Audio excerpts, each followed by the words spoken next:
Good evening, listeners. This is Thomas Walker speaking to you from our studio in downtown Los Angeles. The date is January 15th, 1947.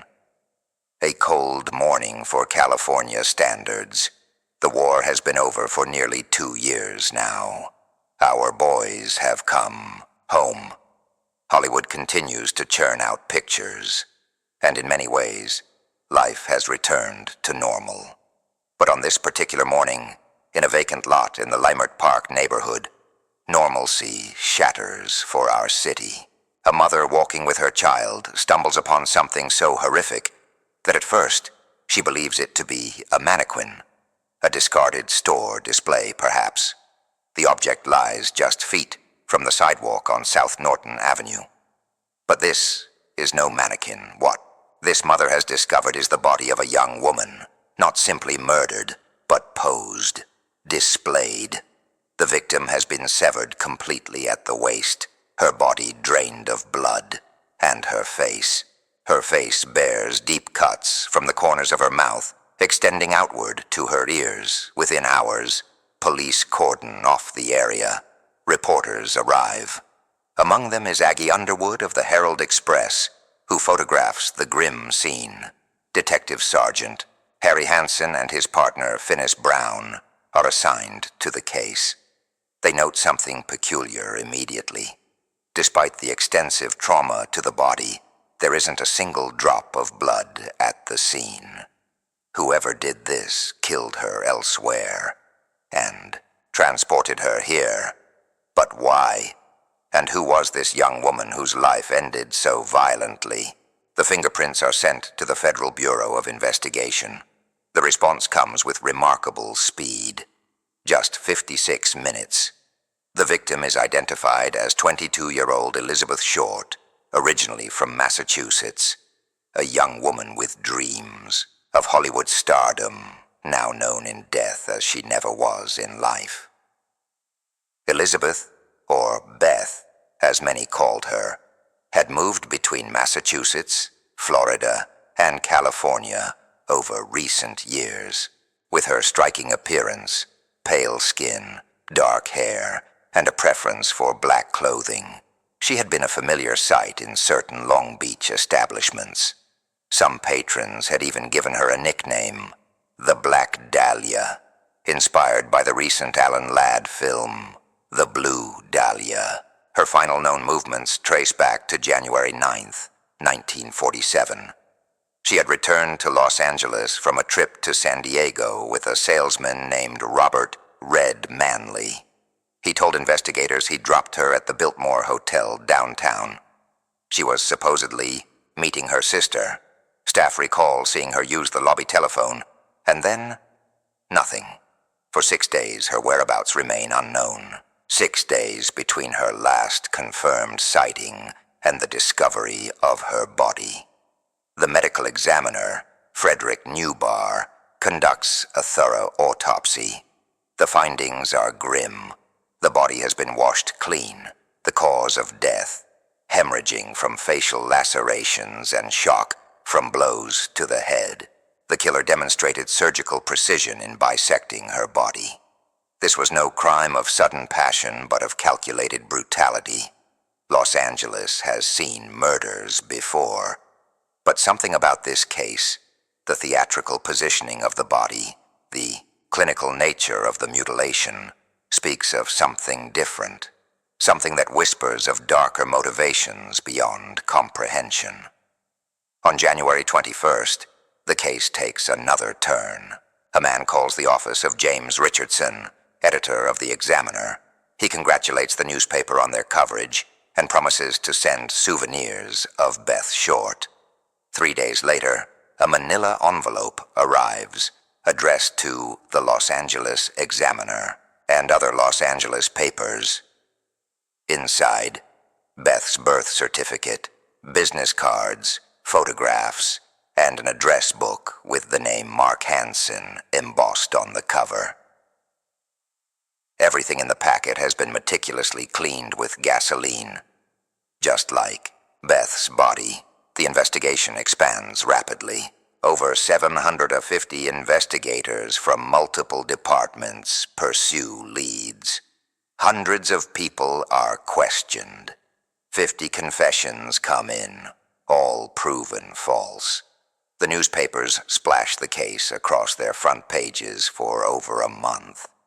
And yet, as February arrives, Detective Captain Jack Donahue admits to the press that the investigation has run into a stone wall.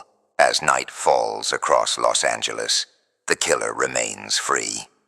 Is he watching the newspapers, reading about his own handiwork, or has he disappeared into the shadows of the city, leaving behind only questions that will haunt this community for decades to come?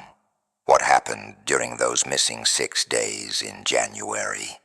Who was the last person to see Elizabeth Short alive?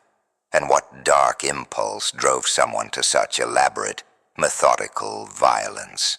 Rain has washed away the last physical traces at the crime scene, but the questions linger like a stubborn fog over the city.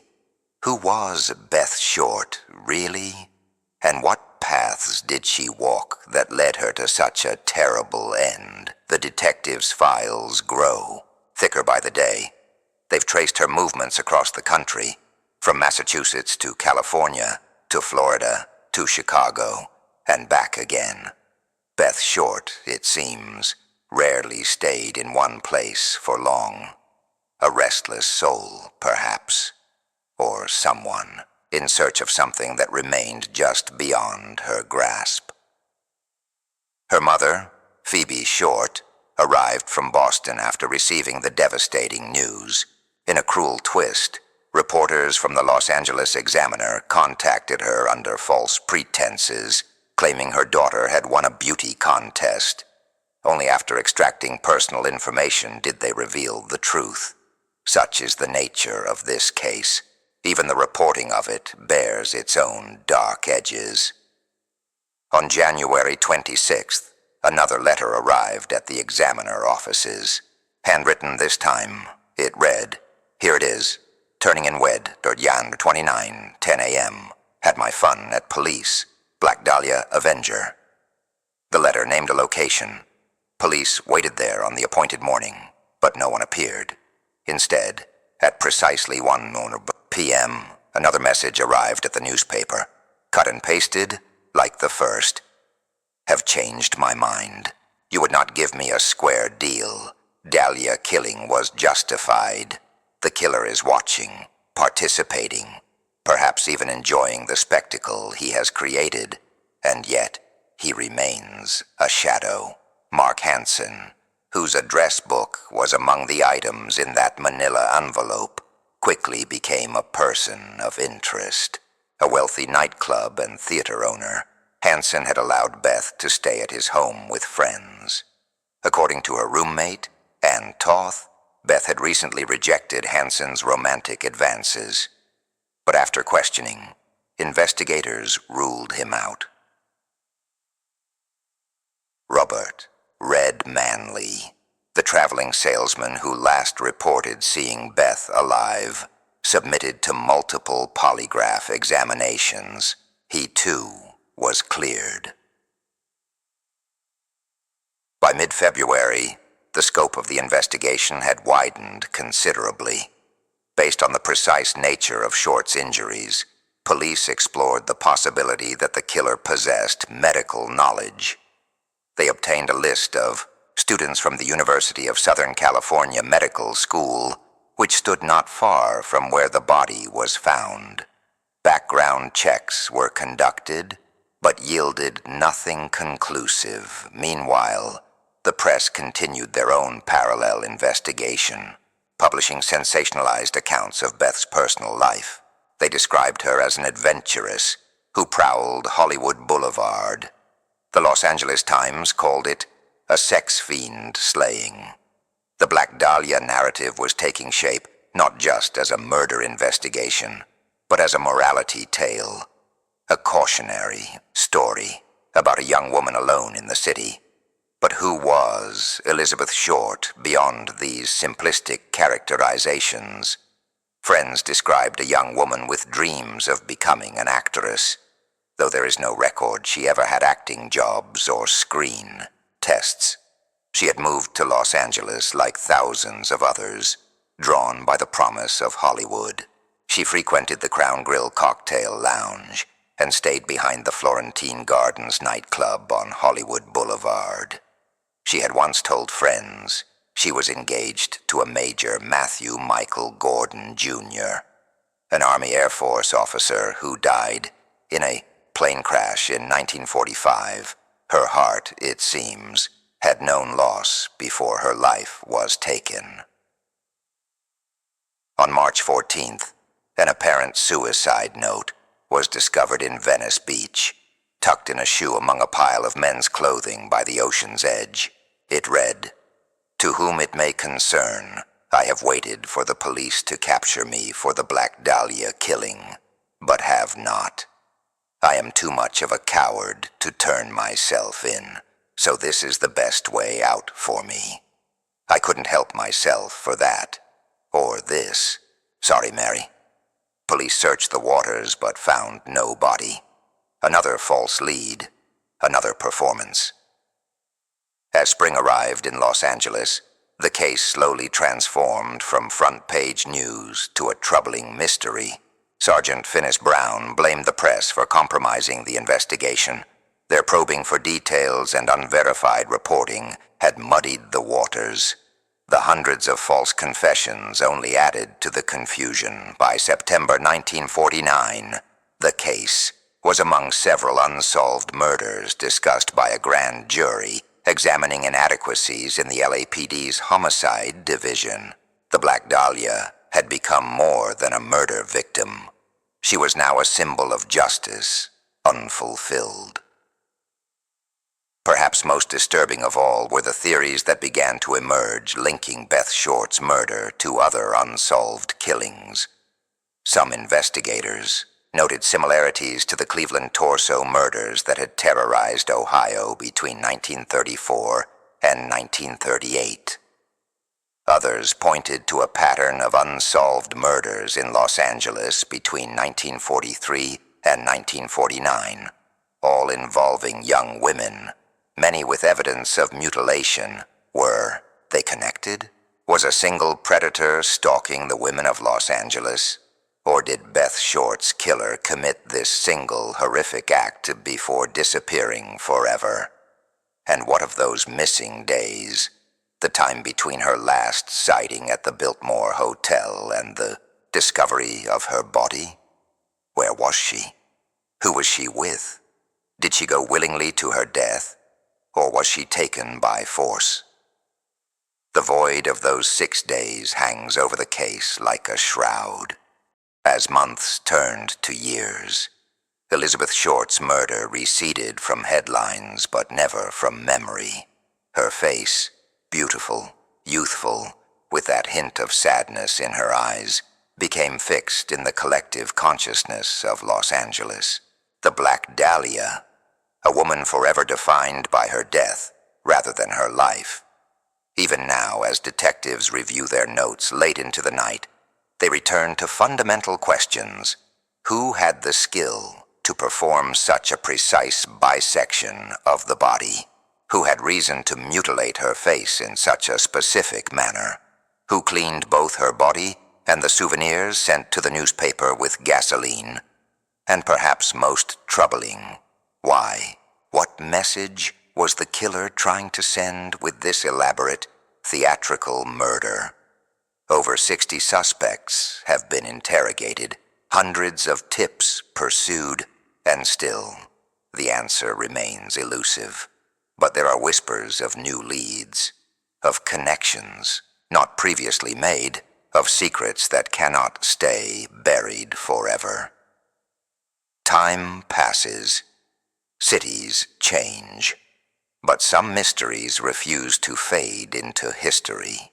The Black Dahlia case stands among them, not just unsolved, but perhaps unsolvable.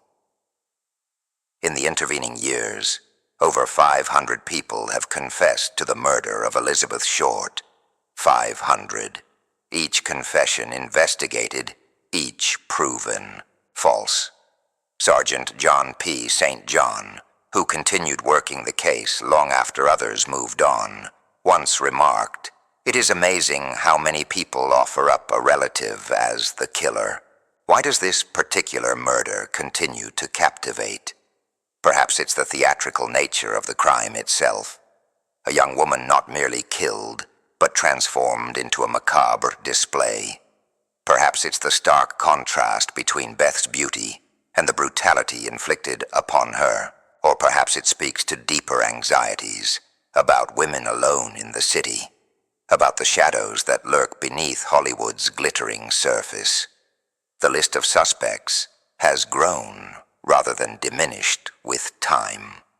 Some investigators believe the killer was Walter Bailey, a doctor who lived near the vacant lot and whose daughter was acquainted with Short. Others point to Mark Hansen, whose address book was among the items mailed to the newspaper. Still others suspect Leslie Dillon, a bellhop and former mortician's assistant. Detective Ralph Asdell maintained until his retirement that he had actually interviewed the killer, a man seen with his sedan parked near the crime scene in the Asdell early morning hours when Beth's body was discovered. The man was startled by a passerby and quickly drove away. Though questioned, he was ultimately cleared. The investigation was complicated by half-truths and outright fabrications that circulated in the press. Beth was variously described as a prostitute, a lesbian, a woman with infantile genitalia, incapable of sexual relations. The autopsy report contradicts these claims, yet they persisted, perhaps because a complex, morally ambiguous victim made for a better story than the simple truth of a young woman murdered. Who was Elizabeth Short? Beneath the mythology that grew around her, by most reliable accounts, she was a 22-year-old woman from Massachusetts who had moved between cities, sometimes staying with friends, sometimes with family. She had worked as a waitress. She had dreams that brought her to Los Angeles. And on January 15th, 1947, whatever future she might have had was erased forever. She rests now in Mountain View Cemetery in Oakland.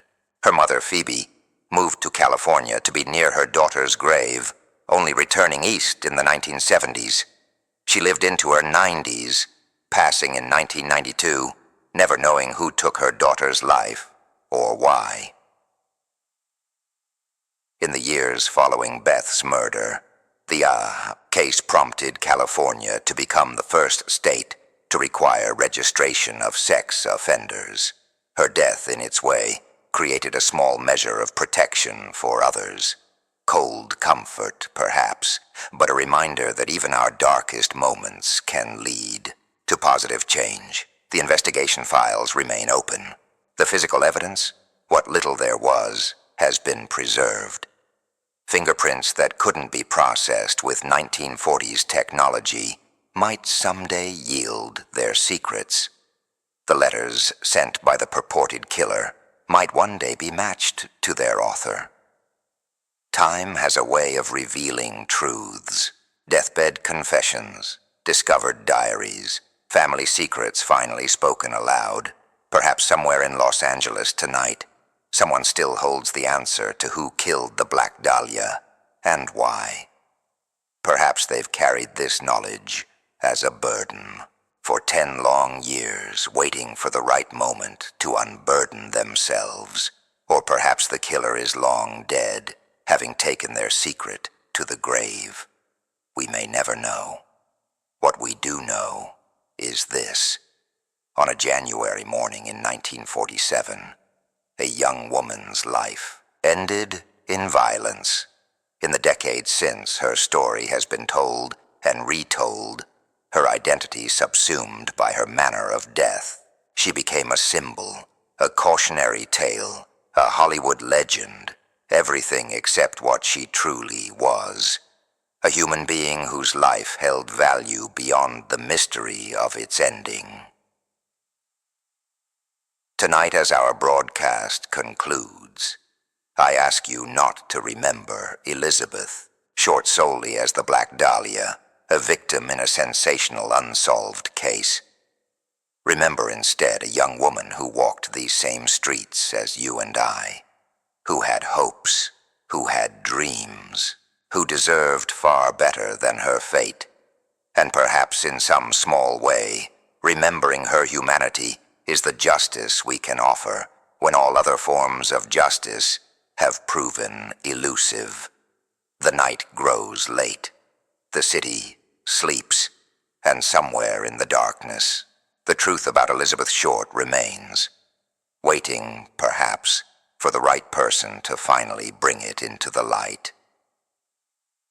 This is Thomas Walker, bidding you good night from Los Angeles, a city of angels and shadows, of dreams fulfilled and dreams destroyed, of mysteries that may never be solved but should never be forgotten.